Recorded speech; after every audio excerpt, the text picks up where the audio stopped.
¿Qué tal amigos de UPC TV? Bienvenidos a una nueva edición de Contracara. Esta edición debió ser diferente, pero en fin, tenemos que atenernos a la realidad. Manuel, ¿qué tal? ¿Cómo estás?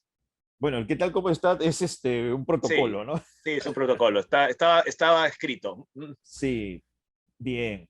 Triste, triste porque nos habíamos hecho muchas ilusiones, pero no ilusiones en balde, ni No, ilusiones retóricas, sino eran ilusiones que tenían sustento. Lo que ocurrió el lunes 13 de junio, lo que expresó es que, claro, el rival también juega, el rival también te estudia, y logró neutralizar gran parte del potencial peruano, ¿no? sí, sí. Además, había que añadirle que no tuvimos la capacidad de respuesta para poder contrarrestar justamente la neutralización que estábamos sufriendo durante el encuentro, ¿no? Y ya los penales, tú sabes cómo son los penales, falló Maradona, Zico, Platini, en fin, ya es otro Pero tema, ¿no? la semana pasada hablamos con Pedro Ortiz Viso y lo dijimos, bueno, él lo dijo, ¿no?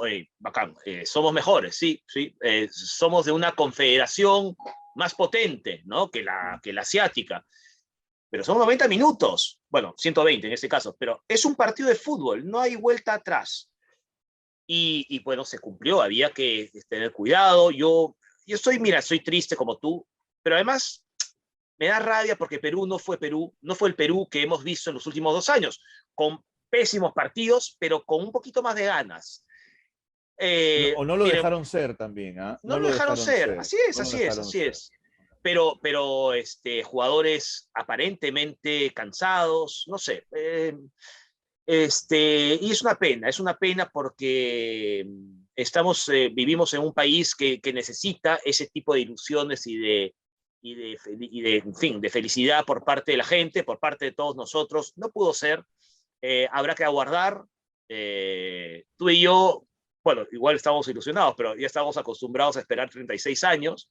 Pero eso no es Que consuelo. no Eso pase. no es no, no, que no pasa. No, bueno, supongo que no pasará después, porque ya casi todo el mundo va en los siguientes mundiales, ¿no? Sí. Eh, Va a haber pero en 6 fin, cupos, ¿no? sí, 6,5, ¿no? Seis más un repechaje más. Pero sí, es una pena, me apena por los jóvenes que sí estaban muy ilusionados también. Pero bueno, voy a decir una frase hecha, ¿no? Pero así es el fútbol, ¿no? Y sí, pues así es el fútbol. Los australianos jugaron su partido, Hicieron su creo, trabajo, ¿ah? Hicieron su jugaron, trabajo. creo que Hicieron su dispararon trabajo. más a largo que nosotros, ¿no? Así que Sí, aunque nosotros tuvimos una muy clara que lamentablemente chocó al palo, ¿no? sí, así es, Que fue de así Oreja a es. Flores. O sea, si Oreja hacía ese gol, mira, Uh, ya pres, solamente lo único pres, que faltaba era presidente, levantarle, presidente. no, no, presidente, pero sí Oh, prácticamente pero santificarlo, ¿no? sí, Porque claro, en las más duras ha estado y casi, claro. casi, ojo, casi, casi anota el gol de triunfo, que no se dio. Pero hay otro tema también, Martín, que es la razonabilidad, ¿no? Yo entiendo que algunos de nuestros jugadores, como Luis Advíncula, que es un jugador y obviamente él es más afectado, Sí, porque es su carrera, sí, nosotros no vivimos del fútbol, ellos sí viven del fútbol y tienen un impacto demoledor en sus es- vidas, sobre todo en es- Luis Advíncula, que él pateó el penal. estoy de acuerdo. Es uno de los penales que se fallaron. Él fue protagonista de uno de esos penales, también con el jugador Valera. Valera. Pero Luis Advíncula tiene que tranquilizarse. Él ha sido un jugador muy importante en todo este proceso. Ha jugado un mundial. Este no se va a dar. Es un gran jugador peruano, juega en Boca Juniors. Es una frustración, pero va a tener que superarlo porque tiene que entender que esto es un juego y no siempre se gana. Y lo necesitamos además. Y lo necesitamos. Yo creo que Luis va a poder estar en otro proceso y tiene que calmarse. Me dio muchísima Seguro. pena porque conmueve. Sí, El fútbol para ellos directamente es su vida. es que están hundidos. Nosotros apagamos el televisor y nos vamos a Sí, dormir. Ellos es no. verdad, es verdad. Yo creo que tenemos que ser conscientes de eso, firmo todo lo que has dicho. Por eso a mí yo rechazo la palabra fracaso. El que fracasa no lo intenta, no se esfuerza, no Claro, entrena, exacto. no suda, no se separa de su familia, en fin. Es una adversidad Sí, deportiva, ¿no? jugaron mal, jugaron mal. Hay que corregir, sí, pero hablar de fracaso, decir que son unos fracasados, yo lo rechazo, a mí no me gusta la palabra, nunca la he usado ni la usaré. Y creo que no está bien, porque así como nos dieron muchas felicidades hace 4 años, nos dieron otras felicidades en Copas América, nos dieron la felicidad de No, ganarle y a hace Colombia, en fin. poquito pasamos al repechaje. Exacto, Pasamos exacto. al repechaje. Entonces, Faltó algo. Ya. faltó. Ya está. El fútbol, es así es la vida y Y hay con que Valera también hay que ser muy comprensivo. igualito, Muy comprensivo. igualito, igualito. Y Ahora, no yo te doy, hacer, no hacer lo que ocurrió con Cueva después del Mundial de Rusia, ¿no? exacto, hacer escarnio. Ahora, lo Exacto. que yo sí te digo, sí me extrañó que Valera pateara el penal. Me extrañó Sí, por lo siguiente, porque está Trauco, que es un ejecutor de penales, había estado en esa famosa tanda de penales con Uruguay en la Copa América. Obviamente tiene más experiencia. Estaba incluso también Canchita, Aquino, hasta Zambrano, ¿no? mm, No sé, en fin, solo lo sabrá Ricardo Gareca y el grupo de jugadores, así eh, es. porque teóricamente me parece que Valera no tenía todavía ese recorrido en este tipo de definiciones, ¿no? Que sí lo tenía Posiblemente, Trauco, por ejemplo, ¿no? Pero en fin, posiblemente. ¿qué habrá pasado? Solo ellos lo sabrán, ¿no? Ellos lo saben. Por lo demás, yo empecé el programa presentando diciendo que esto debió ser diferente. Y bueno, tenemos que hablar y vamos a dedicar también, pues, obviamente estamos hablando de fútbol porque nos gusta, porque es importante, porque es interés público, pero también tenemos que volver a nuestra realidad, ¿no? Y nuestra realidad es una realidad complicada, Manuel, política, económica y socialmente complicada. Uf, sí. Y por eso hemos invitado para el programa de hoy a Juan Jiménez Mayor, ex presidente del Consejo de Ministros y ex ministro de Justicia, y con él pues vamos a analizar la situación, preguntarle sobre posibles salidas, ¿no es cierto? En fin, yo creo que vamos a tener una buena charla con una persona que ha estado al frente pues Ha de un sido gabinete, ¿no? presidente del Consejo de Ministros, Así ¿no? es, así Ministro de es. Justicia, tiene Sí, autoridad para hablar sobre la gestión pública. sin Mire, duda. Martín, tú has hablado de situación, yo diría situaciones, ¿no? Sí, Son varias, acá tengo un montón de cosas que creo que no van a alcanzar el programa, no, pero no. esto de la fuga del ex ministro de Transportes Silva. y Comunicaciones, Silva, la citación para el ministro del Interior, ¿por qué no se le grabó? ¿Por qué se le descuidó? Bueno, eso, Bruno Pacheco, los sobrinos, todo, ¿no? Bueno, Todo, tenemos todo. el asunto de la minería informal en Arequipa, Sí, la mucho, muerte mucho, mucho. de 14 personas, en fin, líos de tipo social donde la ausencia de Estado es evidente. Sí. Son varios asuntos que lo Pero único que me quedan trataremos, es que las cosas no van bien, no.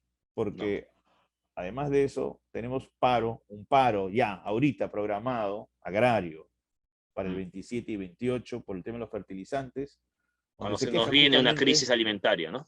si se quejan de que el gobierno no ha hecho nada para poder abaratar los costos de los fertilizantes.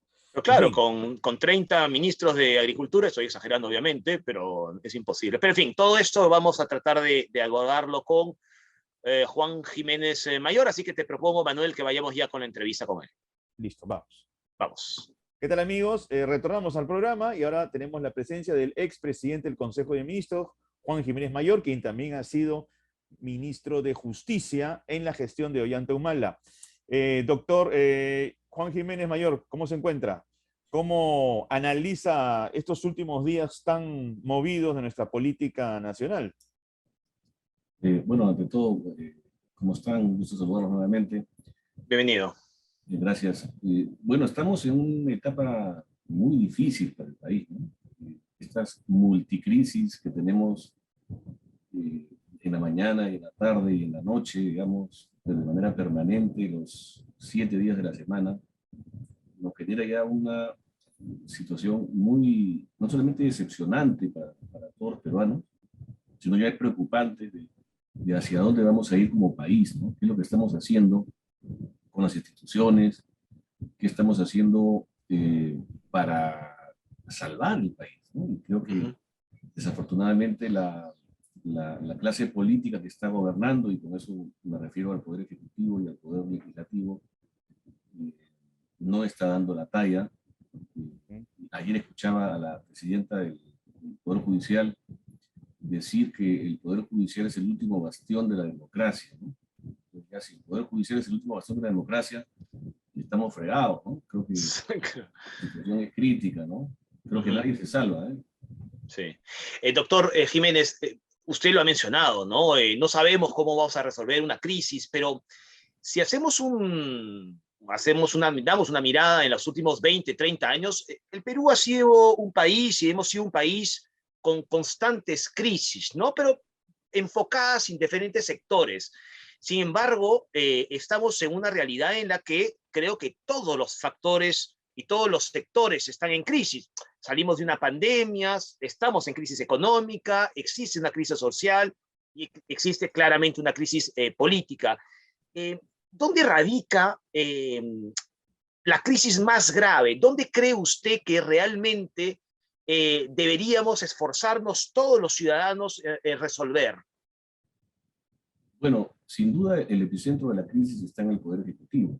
Uh-huh. La conducción errática del presidente Castillo, en no poder leer la situación del país. Yo creo que para los historiadores, cuando analicen el Perú en estos años, ¿no? En el 2020, el 2021, 2022, 2023, va a quedar como una época en la que los políticos destrozaron el país. Frente a una pandemia que generó uno de los resultados más, digamos, más catastróficos en el mundo, en el planeta, no estamos hablando del Perú, el planeta. Lo que pasó en la pandemia en el Perú no pasó en ningún lado. Y frente a eso, frente a la necesidad de reconstrucción del país, era necesario estar a la altura de las circunstancias. Y lo que tuvimos fue seguramente un voto de protesta de la ciudadanía, ¿no es cierto?, a estos dos candidatos que pasaron a la segunda vuelta. Y de ahí simplemente una historia que es muy difícil para poder, pero que no es de ahora, que efectivamente lo que tú dices, ¿no? Yo creo que desde la época de Kuczynski, que son 5 años perdidos, con 4 presidentes, 11 gabinetes, 168 ministros, ¿no? Es una contabilidad todavía. Lo que ha generado pues, es una parálisis del Estado. El Perú sigue creciendo por obra y milagro de la economía, de la fortaleza fiscal que tiene el Perú, que nos ha costado 30 años construir. Pero si vamos a hacer políticas populistas, si vamos a comenzar a utilizar los fondos públicos de manera inadecuada, esto puede ser muy crítico. Mira, hay una cosa que yo quiero decirles, ya que no la dice nadie. Yo quisiera que los economistas, en fin, los exministros de Economía, a ver qué dicen. Miren, uno de los temas centrales del Perú ha sido su fortaleza fiscal. Uh-huh. Y, por ejemplo, una de las reglas fiscales que tenía el Perú, que ya no la tiene, era que la relación deuda-PBI no podía ser mayor al 30%. O sea, de toda la riqueza que produce el Perú, no más del 30% debería, digamos, deberíamos endeudarnos, ¿no? Eso claro. Es lo que la regla fiscal. Uh-huh. La ley, además. Durante la pandemia, esto se suspendió. Ahora estamos en 36%.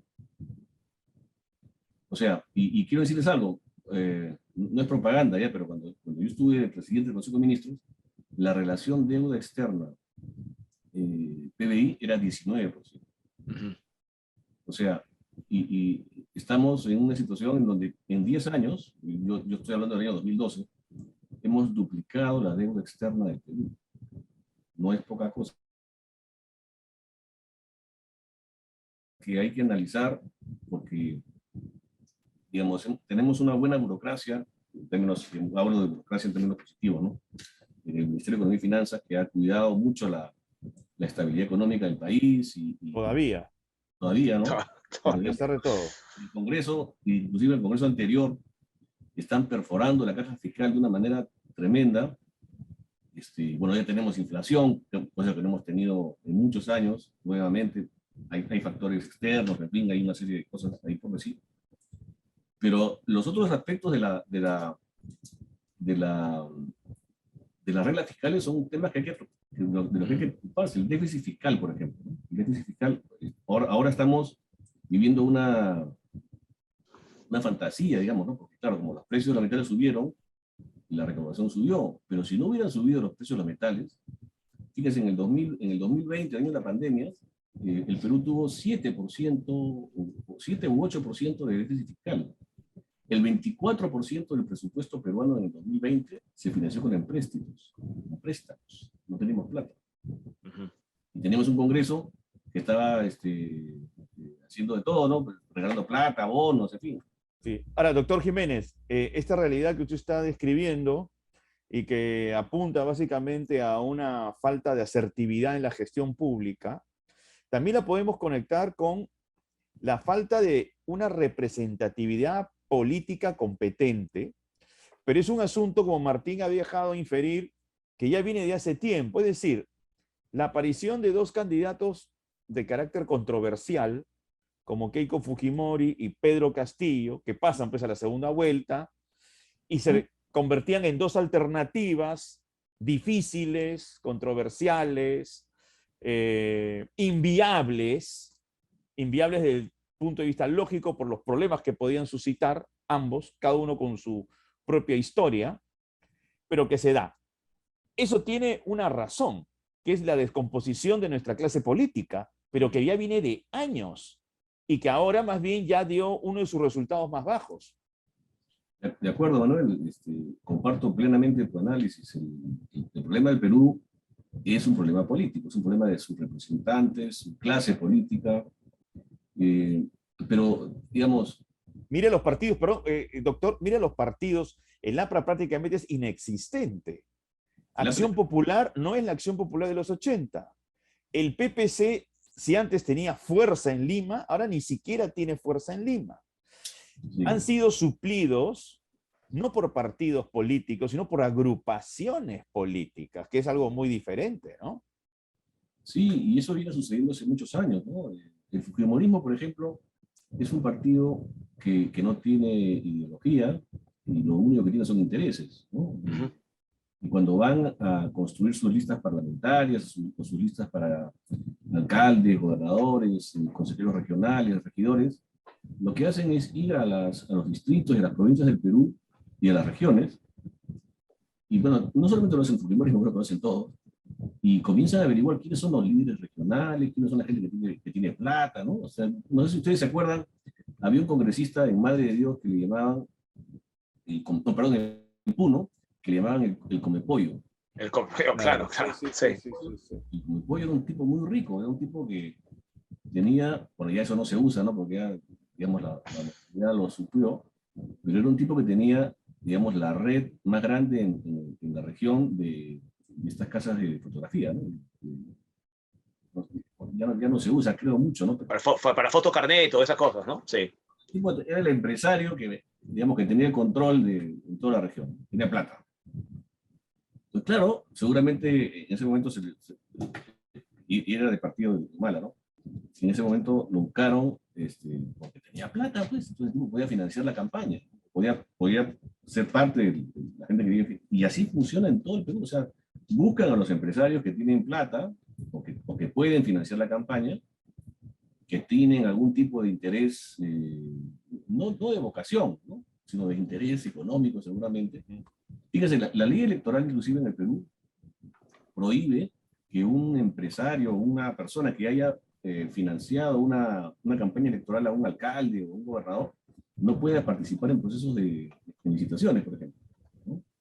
Porque es una realidad que nos topa todo el tiempo. Y mire lo que está pasando con Castillo. O sea, Castillo estaba, todo indica, ¿no? El modus operandi que tenía estos señores Villaverde y compañía, que eran empresarios que estaban atrás del poder para conseguir licitaciones. Y es lo que el presidente estaba tratando de hacer, ¿no? O hizo, digamos, ¿no? Digamos, nadie regala plata gratis, ¿no? Todo el mundo quiere, es una inversión. Entonces, el problema es ese, el problema es que nuestra clase política no son pues políticos, son inversionistas. Entonces van a ver qué ganan. Y parte del problema que tenemos en el Congreso para la no vacancia del presidente, porque es clarísimo que el Congreso no lo quiere vacar, porque no quieren irse. Interesante eso, sí. Ahora. Es que, digamos, todos los tipos tienen sus intereses económicos, ¿no? Desde aquellos que se han endeudado para ser congresistas, que serán, me imagino yo, los menos, porque creo que muchos de los congresistas, muchos tienen sus recursos por fuera, y lo que hacen en el Congreso es tratar seguramente de incrementar más sus patrimonios a través de mecanismos que ya son hartamente conocidos. Doctor, es bien interesante. Usted ha planteado ya el tema del legislativo, ¿no es cierto? Y va a ser muy difícil que vaque a este presidente porque ellos mismos no quieren. El otro día escuchaba un comentario de que en lugar de hacer marchas contra Castillo para que se vaya, habría que hacer marchas para presionar a la oposición y que hagan su trabajo. Pero en fin, pero quería mantener el tema que había planteado Manuel en cuanto a la destrucción de la estructura pues, política, de partidos políticos en nuestro país, y una serie de cosas que ocurren, lo cual nos obliga desde hace años, y vuelvo a retroceder a 30, 40 años, a la tan mentada, ¿no es cierto?, reforma del Estado, que nadie se atreve a hacer, que se supone que podría hacerlo el Ejecutivo, que se supone que podría hacerlo el Legislativo, o que lo podrían hacer los dos. Mi pregunta es, ¿el rol del Legislativo también provoca una crisis, ¿no es cierto? Vemos informes de comisiones investigadoras que gastan un montón de plata y cuya conclusión es que hay que seguir investigando o que investigue a alguien más porque no he encontrado nada, o el tema de la SUNEDU, o el tema de la reforma del transporte, por ejemplo, ¿no? Asuntos que si habían hecho bien, la SUNEDU probablemente es una de las instituciones que mejor ha trabajado en los últimos años, por supuesto con deficiencias que había que arreglar. Pero no, el legislativo, este legislativo ha minado ese tipo de asuntos. Desde el punto de vista de la ciudadanía, ¿hacia dónde miramos? ¿A quién recurrimos, digamos? Sí, es una pregunta de fondo, ¿no? Porque definitivamente uno no ve soluciones. Y si mañana, digamos, vacan al presidente, se forma un gobierno de transición para convocar elecciones, bueno, ¿quiénes son los candidatos? ¿No? Los candidatos. Exacto, exacto. Vamos a tener probablemente el mismo problema. Y la gente está harta de la política, ¿no? La gente no quiere saber nada de la política y eso es muy malo, ¿no? Yo, la verdad, no veo solución al problema. Porque ni siquiera, fíjense ustedes, ni siquiera, desde mi punto de vista, ni siquiera los centros de pensamiento, ¿no? Los tanques de pensamiento, como dicen los gringos, funcionando. Digan ustedes quién está, por ejemplo, pensando en reformas políticas. ¿Qué entidad? Yo no sé, es transparencia, ética, no sé quiénes están trabajando. Yo que conozca, no.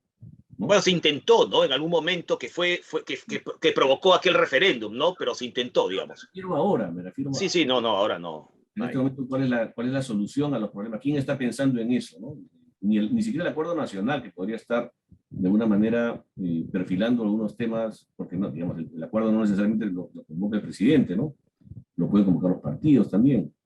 Pero quizás el mundo académico, doctor Jiménez, sí se está ocupando de sus fueros, de sus espacios, de este tema, pero claro, lo que se pueda pensar, interpretar y proponer a nivel académico no tiene su réplica pues a nivel político, ¿no? Bueno, pero mira, por ejemplo, ¿ya? Vamos a tener elecciones ahora en octubre. Regionales y municipales, claro. Octubre, sí. Bueno, yo he estado escribiendo, he estado hablando sobre esto un poquito. Hay una conexión. Hoy día se habla mucho de crimen organizado, ¿no? Organización criminal. Fue una ley que yo promoví, dicho sea paso, otra publicidad, ¿ya? Pero, en el año 2013, la famosa ley de crimen organizado, que hoy día se aplica para todo, se dio precisamente para que la criminalidad de sangre, fundamentalmente, había corrupción también, pero esto está enfocado al viejo Paco, esta gente, ¿no? Que no presa. Pero lo que hay es una conexión entre autoridades, fundamentalmente municipales y regionales, y criminalidad de sangre. Voy a extraer unos casos, ¿ya? ¿Se acuerdan ustedes del alcalde de Chilca, que tenía un Camaro, le costaban los carros de alta gama, y tenía en su casa una cancha de gas sintético? Sí, claro. ¿Recuerdan? Bueno, ese plata se dedicaba a la extorsión y al tráfico de terrenos en Chilca. ¿Se acuerdan de Cuba, el alcalde de La Victoria, que tenía toda una red extorsionadora? También, claro. No pagabas, te chancaban. Álvarez en en Ancash, ¿no? En Ancash, sí. Inclusive conexión con sicarios.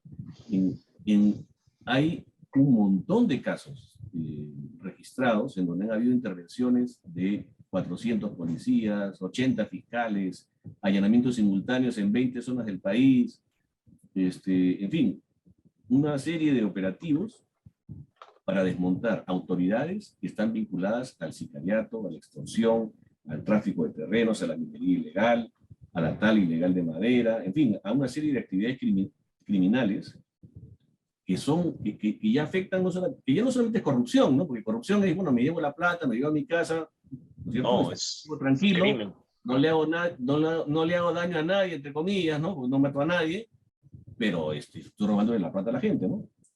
Pero este otro fenómeno delictivo de corrupción y crimen organizado, pero vinculado a la criminalidad de sangre, es un tema, por ejemplo, del que nadie habla. Ni siquiera los partidos. Y claro, los partidos dicen, no, además son gente de Acción Popular o movimientos regionales, ¿no? que desarrollan actividades políticas. Pero llegan a la política para cometer delitos.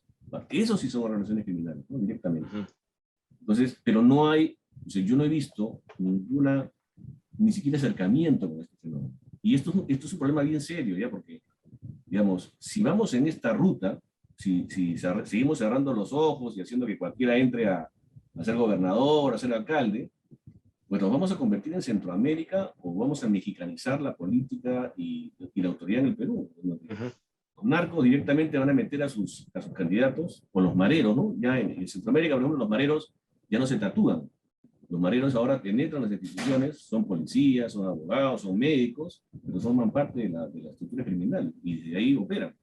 Claro. Aquí, por supuesto, también son alcaldes, son gobernadores.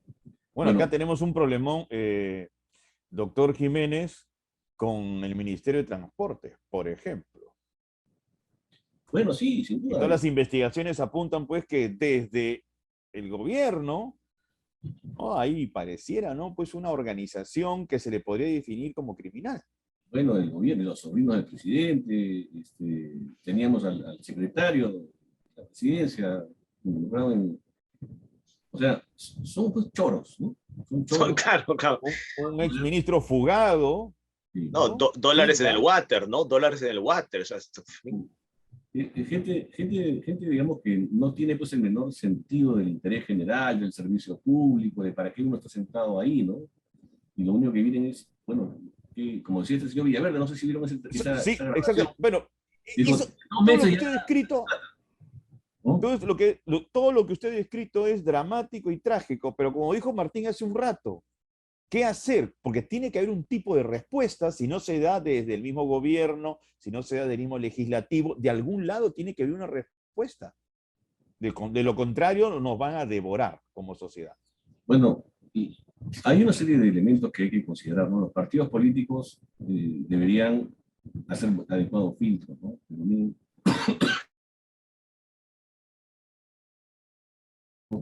De qué ministro puede nombrar, ¿no? Claro. El diputado estuvo preso. No, con prontuario todos. Así es, no tiene la capacidad, pero los partidos deberían asumir propiamente quiénes podrían ser candidatos, y sobre todo en estas elecciones, ¿no? Pero ya es bastante tarde porque ya se supone que están los candidatos elegidos, en fin, ¿no? Sí. Yo, la verdad, Manuel, si tú me preguntas, yo no tengo la solución, porque digamos, el problema es que tenemos ya un país con muchas leyes, se han agravado los delitos, hoy día por corrupción te pueden meter preso 25 años, 26 años, ¿cierto? Cometes además corrupción y lavado de activos, te pegaste. Las penas se suman en el Perú. Los corruptos parece que no saben, pero hoy día te puedes ir a la cana 30 años por corrupción, porque vas sumando tus delitos, ¿no? Desde el 2004 en el Perú se suman los delitos. Pero claro, hay un fenómeno que se conoce en la criminología, que es el siguiente, ¿no? El delincuente no cometería delitos si sabe que el costo para delinquir es muy alto. O sea, si yo sé que me van a agarrar, no cometo. Pero si estoy en la certeza de que no me va a pasar nada, voy a cometer el delito. O sea, el tipo que te roba el celular en la calle está confiado de que, bueno, y si me agarran, salgo el día siguiente. pasa nada, ¿no? Ujú. Bueno, seguiré sumando mi currículum pues, de robo, ¿no? Pero doctor Jiménez, También funciona la misma mentalidad, ¿no? uh-huh. No, doctor Jiménez, yo quería insistir en la pregunta, ya parecemos pesados, ¿no? Pero decir, ¿qué se puede hacer? No hay mucha esperanza de que el legislativo haga algo o que el ejecutivo, no sé, de un día para otro se transforme pues, en un gobierno escandinavo, cosa de lo que estamos lejos. Pero ¿qué pasa con la ciudadanía entonces? Recordemos los momentos más graves de nuestro país. La ciudadanía respondió el año 2000, después de las elecciones pues, fraudulentas de Fujimori, en aquellos días de julio donde la población salió. Recuerdo, no sé, la movilización cuando el ministro Saavedra estaba siendo acosado pues, por la entonces oposición de fujimorista. El problema es que aquí quieren salir a marchar gente de izquierda, ¿no es cierto? De izquierda, no sé, progresista o moderada, y gente de derecha liberal o derecha, qué sé yo. El problema es que no se ven juntos en una marcha ellos. No se ven, ¿no? Quieren lo mismo, pero no se ven en una marcha. Lo cual apunta también a la poca cultura política que tenemos en un país, ¿no? Donde no sabemos muy bien qué es lo que queremos para el futuro de nuestro país. Sí, queremos pues queremos una Merkel, pues, ¿no? Pero no sabemos cómo llegar a una Merkel. ¿Qué puede hacer la ciudadanía en ese sentido, doctor Jiménez? Bueno, yo te aseguro que si Merkel fuera candidata, pierde las elecciones en Perú, ¿no? Sí, no, seguro. Sí, sí. También es un tema de cultura del elector, de implicancia en las elecciones. Si en el Perú no tuviéramos obligación de voto, nadie votaría. Votaríamos el 20% de la población. Yo creo que hay que también hacer una crítica a la ciudadanía, ¿no? La ciudadanía no está respondiendo. Estamos en una crisis tremenda en el Perú. O sea, no sé, el otro día estuve en un Zoom con Carmen Mativo y Alberto Vergara, que era para deprimirse, ¿no? O sea, la situación del Perú, vista digamos, por dos mentes muy lúcidas, ¿no? Que planteaban un elemento vinculado, por ejemplo, a la historia, ¿no? Cómo el Perú era en el siglo XIX, cómo es el Perú ahora, ¿no? En el siglo XXI, ¿no? Con estos personajes, Carmen Maqueo lo llamaban los señores de la guerra, ¿no? Que eran los generales de la independencia, que se creían la política, y hoy día los nuevos generales de la guerra, los señores de la guerra, son los políticos que han llegado al Congreso, pero que lideran ciertos partidos, como el Luna, por ejemplo, o Acuña, ¿no? Es interesante la mención, pero no tenemos una estructura política madura en el Perú, y al contrario, nos hemos informalizado. La informalidad económica que afecta mucho al Perú se ha llevado ya a la política. Y es más, se ha llevado ya al poder, ¿no? O sea, este es un gobierno informal. El gobierno de Castillo es un gobierno de informales. Bueno, la cultura informal en este país tiene mucho peso, ¿no? Pero no debería, pues, porque en realidad deberíamos estar construyendo un país con instituciones, con reglas, con normas, ¿no? Pero si todo va a ser informal, entonces ¿para qué tenemos una constitución? ¿Para qué tenemos un poder judicial? ¿Para qué tenemos ministerios? ¿No? Démosle a la gente lo que quiere hacer y ya está, la ley de la selva. Entonces, ¿para qué la policía si vamos a ser informales? Entonces, la informalidad no es lo que deberíamos, a lo que debería apostar el Perú. Pero sin embargo, es un gobierno que ha apostado por eso, ha apostado por gente. Bueno, es un gobierno que está conformado por personas que provienen de ámbitos informales, ¿no? Correcto. Básicamente es eso. Entonces, Sí, no conocen otra forma de gestionar. El otro día estaba con unos colegas de Colombia que están analizando el problema de minería ilegal en la región, ¿no? Colombia, Chile también es minería ilegal, ¿eh? Sí. Bolivia, en fin, Brasil, Venezuela. Y la situación es crítica, ¿ya? Porque, digamos, el precio del oro está tan alto que cualquier actividad que tú realices, querer controlar esta economía, digamos, va a ser muy difícil. Me contaba que, digamos, si tú invertías $1.000 en oro hace 10 años, hoy día tendrías $15.000. Así de tajante y increíble. Y entonces yo me pregunto, y conversamos sobre esto, ¿no? Oye, y este gobierno, el gobierno de Castillo, que es un gobierno, entre comillas, ¿no? Gobierno del pueblo, ¿no? Bueno, el pueblo es el que está, pues, en madre de Dios, sacando todo, o sea, pues, depredando todo el medio ambiente y sacando oro de todos lados, ¿no? Cuando el pueblo, entre comillas, en realidad, porque son, pues, grupos económicos emergentes, informales, que están ahí, pero que han entrado en la política. El gobernador, el presidente Así es. de la corte, todos tenían su draga, todos tenían su lote, ¿no? Entonces, por ejemplo, hemos tenido, yo creo que inclusive desde el gobierno de García, el interés en arreglar el problema de Madre de Dios, de la familia, pero creo que con este gobierno no hay ningún interés en que esto se pueda... Así es. Está pasando ahora, ya tenemos criminalidad directamente vinculada, o sea, han matado 17 personas, masacre. Así es. Sí. Sí, así es. Armas de largo alcance. Ahora, he escuchado que han declarado que la dueña de una de las minas, no me acuerdo cómo se llama, en Atico, contrató a los sicarios. Entonces se va a armar. Pero eso funciona en Madre de Dios. En Madre de Dios hay rusos, hay coreanos, hay chinos dando seguridad a la zona.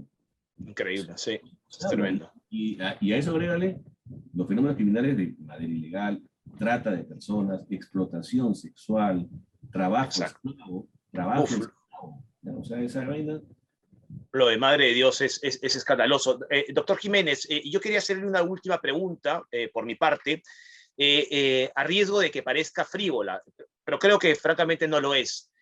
Lo ocurrido el lunes con la selección peruana, que nos ha entristecido a muchos porque estábamos muy ilusionados y tal, es una mala noticia para el gobierno e incluso para el legislativo. Me refiero porque, lo sabemos, el fútbol ha sido utilizado muchas veces por gobernantes, por políticos en general, y era como una suerte de bálsamo para nosotros. Básicamente era lo único que nos daba una cierta ilusión. Noviembre casi ya no existe. Para nosotros teníamos ¿no? La esperanza de ver a nuestra selección en el Mundial. Digamos, ya no va a ser así. ¿Esto es una mala noticia para Castillo o para el mismo Congreso de la República? Más allá de lo deportivo, quiero decir, más allá de lo deportivo. Sin duda. Bueno, sin duda, ¿no? Porque afecta el ánimo colectivo, afecta a la economía, ¿no? Ya se ha hablado de no sé cuántos puestos de trabajo que se van a perder.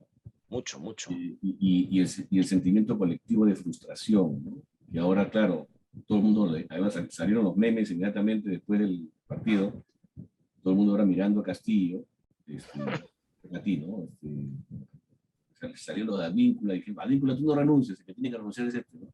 Claro. Pero sin duda, ¿no? La política y el fútbol siempre ha estado de la mano, y eso viene de la época romana, ¿no? Pan y circo al pueblo. Entonces, efectivamente. Claro, que en este caso era un asunto indirecto, porque si la selección clasificaba, como Martín lo ha definido, íbamos a estar, el pueblo iba a estar, nosotros todos íbamos a estar mucho más enfocados en cómo íbamos a jugar el Mundial con Francia, Dinamarca, ¿no? Y eso no va a ocurrir, y ahora más bien ese tipo de distracción, por decirlo de alguna manera, no va a existir. Lo que va a existir más bien es mayor fijación en lo que haga el gobierno. Y ahí, regresando al comentario, a la conversación que hicimos hace un ratito sobre la gente, ¿no? O sea, la gente sí con el fútbol se conectó, pero totalmente, ¿no? Movilizó miles de personas. Claro. Ningún partido político puede movilizar lo que ha movilizado la selección, ¿no es cierto? Entonces, pero es histórico, ¿no? El Perú, yo me acuerdo, no sé si ustedes eran jóvenes todavía, estamos por allá, ¿no? Años 70, cuando estaba Morelos Bermúdez de presidente, era tampoco exageremos, doctor, ¿eh? 70 es muy 78 me acuerdo. ¿Sí? Sí, claro. Yo a partir del 78 tengo memoria. Y Morelos Bermúdez bajó a la cancha, se puso la camiseta. Se puso la camiseta de Julio Meléndez. De Julio Meléndez, así es. Está toda sudada y se la puso igual, ¿no? Claro. Sí, o sea, sí, hay una relación, pero digamos, igual le iba a dar, o sea, lo que quiero decir es, está mal que hayamos perdido, yo creo que deberíamos haber ganado, en fin, pero le iba a dar un respiro al gobierno. Sí, claro. Pero yo creo, y acá si quieren graben lo que voy a decir. Está grabado. ¿Ah? ¿Está grabando? Okay. Está grabado, esto está grabado. Quedará grabado. Yo creo que la salida política que viene de Perú va a depender muchísimo de la elección de la mesa directiva del Congreso. Un presidente o presidenta del Congreso con las cualidades políticas de concertación, de aglutinar a las fuerzas políticas en objetivos nacionales, de poder tener una muñeca política, ¿cierto?, que permita que las fuerzas políticas vayan hacia determinado objetivo, puede cambiar las cosas. Yo creo que le está dando demasiado crédito al Congreso, sí, doctor Jiménez. Creo que finalmente la salida política tiene que ir por ahí. Y claro, yo creo que desafortunadamente Mari Carmen Alba no ha tenido las cualidades para el momento histórico. Y claro, hemos tenido también algunos congresistas que realmente han metido la pata, han desvalorizado la figura de la vacancia presidencial, ¿no es cierto? Presentándola por cualquier cosa, cuando eso se tenía que estudiarse de manera adecuada. Si no tenían los votos, ¿para qué presentas una medida? ¿No? Lo sabían perfectamente, sí. Lo de Vizcarra fue porque se tenían los votos y se tenía además el sustento, ¿no? El tipo se había embolsicado plata, según lo que dicen los colaboradores eficaces. No tengo por qué acusarlo yo de nada, pero él tiene una presión en la fiscalía. Pero acá ya el presidente está investigado, el presidente está imputado, ¿cierto?, de delitos, y el Congreso no se mueve. O sea, el Congreso no... Bueno, eso va a depender, yo creo, de una mesa directiva que tenga la suficiente capacidad de poder entender el momento histórico del Perú y que las fuerzas políticas también lo entiendan.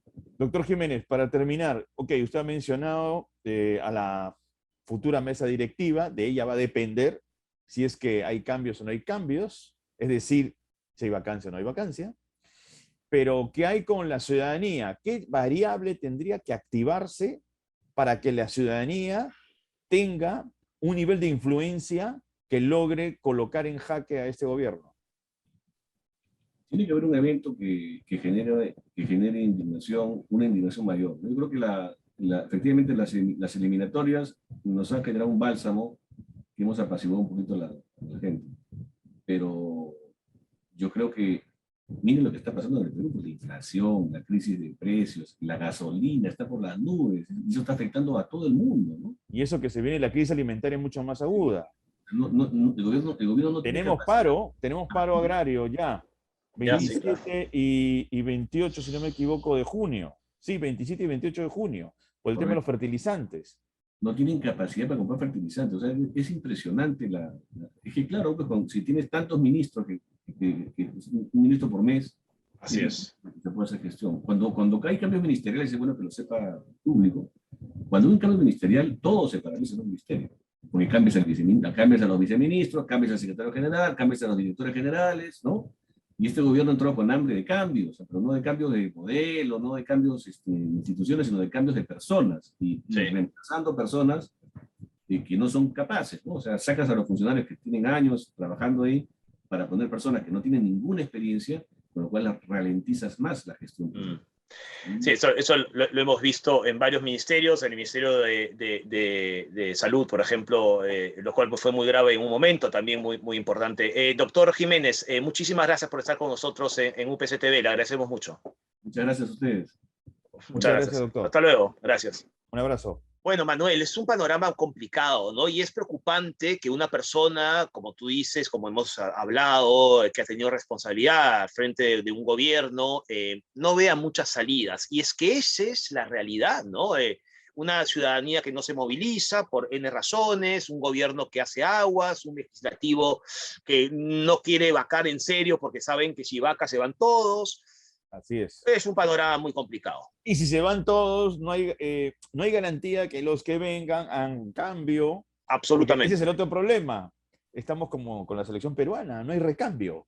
No hay recambio. No hay recambio.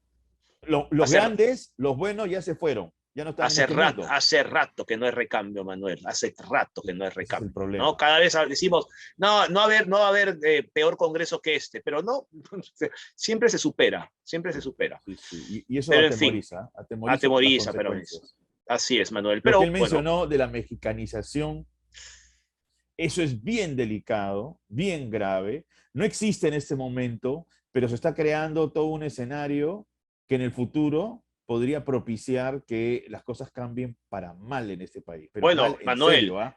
Manuel, en el futuro no lo sé. Ojo, porque una cosa es Lima y capitales, y otra cosa es lo que pasa en Madre de Dios. Tienes razón, Marco. Es como ¿no? Es otro mundo, es otra realidad. Cuidado, ¿ah? Y está Sí, ahí, sí. y eso lo sabemos, ¿ah? Las Lo ha mafias dicho de la Juan Jiménez. minería informal, Exacto. ¿no? Madederos, ausencia de fiscales ambientales, de policía, trata de personas. Trata de personas, prostitución, esclavitud, en fin. Y ausencia de Estado. Exacto, todo eso se resume en ausencia de Estado. No, pero bueno, Manuel. Y pareciera que esta gestión actual favorece la minería ilegal, en lugar de neutralizarla. Sí. Bueno. Manuel, otro asunto que vamos a tocar hoy es lo de la Cumbre de las Américas, que acaba de realizarse en Estados Unidos, con la presencia del presidente Pedro Castillo y la ausencia de algunos, ¿no? Lo que ha provocado también pues una suerte de sismo. Bueno, sí, varios, ¿no? Maduro unos no que no estaban invitados y otros que simplemente no estaban invitados. Así es. Pero en Así va el mundo, Francesco Tucci nos lo va a explicar. Perfecto. Vayamos con Así va el mundo con nuestro colega Francesco Tucci. Vamos.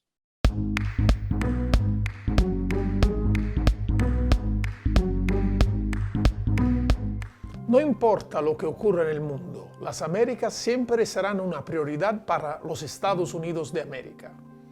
Con estas palabras, el presidente norteamericano Joe Biden se ha dirigido a los mandatarios latinoamericanos durante la 9ª Cumbre de las Américas, que se ha celebrado en Los Ángeles desde el 6 hasta el 10 de junio. Esta cumbre, la primera celebrada en Estados Unidos después de casi 30 años desde el comienzo de esta tradición, empezada en 1994 en Miami bajo la presidencia de Bill Clinton, definitivamente no ha sido un éxito. De hecho, se ha enseñado una vez más la gran distancia que separa Estados Unidos de los países latinoamericanos.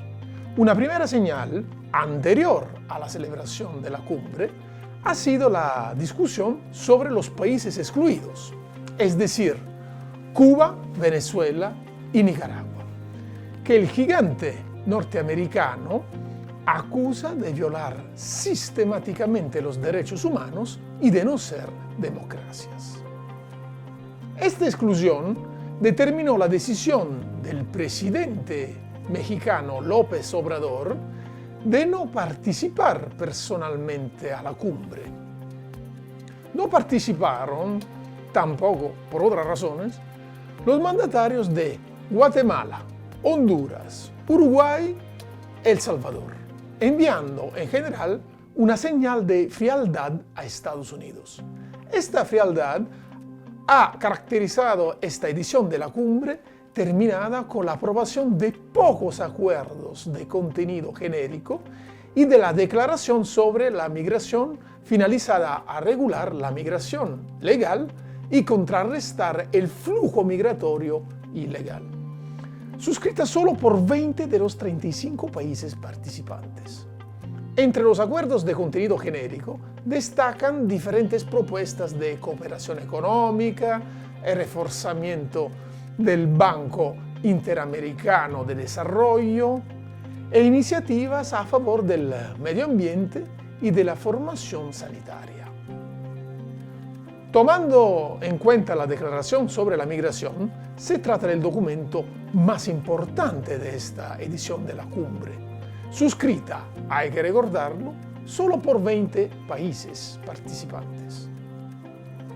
Esta declaración se relaciona con una serie de compromisos finalizados a regularizar a los migrantes irregulares, garantizar la acogida de los refugiados, establecer cuotas y facilitar la llegada de trabajadores temporales. Sin embargo, estas medidas no parecen suficientes para enfrentar la actual crisis migratoria. Han quedado en la mesa muchísimos temas relevantes que no se han debatido con serenidad, como la recuperación económica, la sanidad, la seguridad, las medidas contra la desigualdad socioeconómica. El mecanismo de la cumbre ya estancado desde hace décadas, porque Estados Unidos, con el fin de la Guerra Fría, se ha desinteresado a América Latina, evidencia entonces todos sus límites para impulsar una verdadera cooperación regional. En conclusión, una vez más, esta edición de la Cumbre de las Américas ha subrayado la falta de cohesión en el continente americano y la gran dificultad en desarrollar una agenda regional compartida. Así va el mundo. Hasta la próxima. Bien, Martín.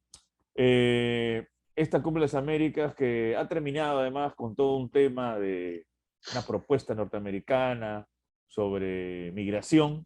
Sí. Veremos cómo va a caminar en el transcurso del mediano plazo, ¿no?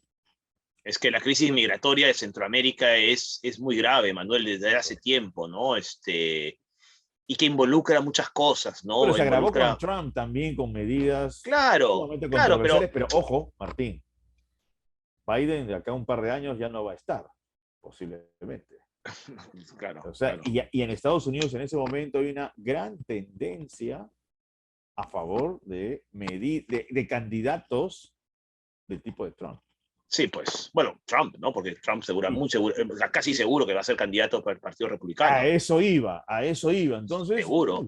Y se va a enfrentar a Kamala Harris seguramente. Posiblemente, sí. Y bueno, vamos a ver qué es lo que ocurre. Pero en fin, Manuel, insisto, quiero terminar esto por cómo empecé, ¿no?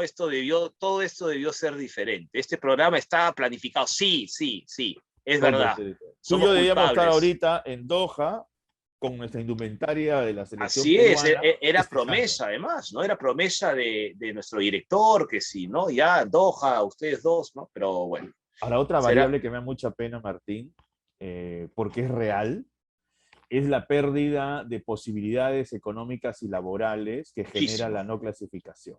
¿Quieres? Hagamos una rápida revisión. Sí, claro. Gamarra. Sí. Empezamos con Gamarra. Sí, exacto. 1.000.000 de camisetas, ya eso ya no basta.